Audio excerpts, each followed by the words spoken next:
एबे सुना किणिबे ना बिकिबे कारण लगातार भाव में सुना रूपा दर कमी चली लगातार तृतीय दिन में सुना रूपा दर कमी 24 क्यारेट सुना दर 9,050 टंका ह्रास पाई एबे 24 क्यारेट सुना दर 10 ग्राम पिछा अच्छी 1,51,530 टंका से भली 22 क्यारेट सुना दर 10 ग्राम पिछा 8,300 टंका कमी होईछि 1,38,900 टंका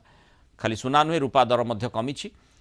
केजे रूपा दर 3 लाख टंका को खसी आसी कि दिन तले सुना 1.5 लाख टपी जाइथिला रूपा 4 लाख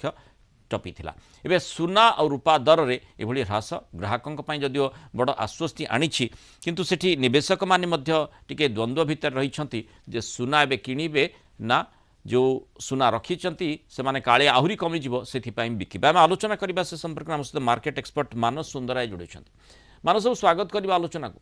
सुना रूपा रेट को नहीं बर्तमान प्रत्येक दिन किसी ना कि नुआ सूचना आसूची कारण जिते रेट बढ़ी बढ़ी चली लोके आश्चर्यचकित होते बर्तमान कमी कमी चलती सेठी आश्चर्यचकित होती ये जो चमक